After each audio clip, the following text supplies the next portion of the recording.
Magandang umaga mga kapuso. Ito po si Mike Intiting, nakaabang sa 24 oras walang kinikilangan, walang sinusuperahan. Ngayong araw nga po mga kapuso, mayroon po akong ipapakita dito kung saan ang trabaho namin ay dito sa Cavite. At ayan po ang ginagawa namin ngayong araw na ito, paggawa ng tiles. Di ko alam kung anong pangalan niyan, basta tiles na ang pangalan niyan.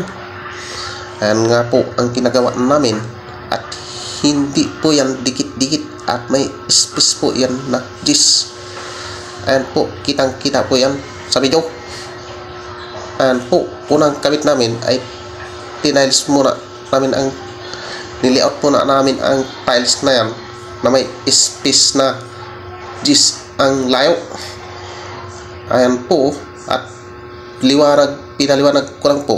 At yan po ay dry pack ang halo. Diyan nga po tayo nagsimula sa bandang taas na yan.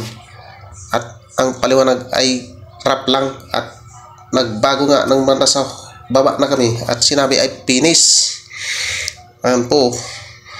Ayan, ganyan na po yung kita po yung kasama ko, nagtataping na po.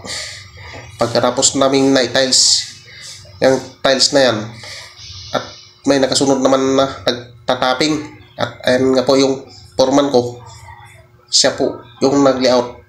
Sinundan niya lang po ang layout ng surveyor. At yan po ay nakakurbada pababa sa may rampa, dahil yun po ang design. Sunod lang po kami sa design kung anong gusto design sa architect. At ayan po mga kapuso, ganyan po ang style sa paggawa na yan. Naglagay na nga po kami ng packing tip na dilaw para bilang babala na bawal po apakan ang aming ginagawa. Ayan po, ayan po, may topic na po, finish po yan, at nakadikit pantay lang po yan sa kanto ng tiles na yan para maganda daw po tingnan. At nung natapos nga ay maganda nga tingnan ang ginagawa namin. Kaya yun na ang tuloy-tuloy na naming paggawa.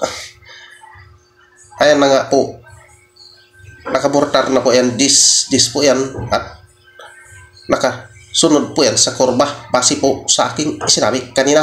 At yan po, may bakal po na apat, at yan nilagyan po ng bakal dahil may tapping po yan bago namin tinilesan dahil sobra po ang kapal.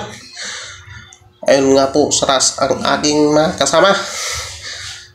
Ayan, dito po ako sa area na to nakasimula sa pagtatiles. Bahala na, basta tiles po ang pangalan natin dyan, kasi nakalimutan ko kung anong pangalan yan. At ito po ay tiles din po, at nahuli, at mayroon nga pong marking na pula yan dahil sa mga marking ng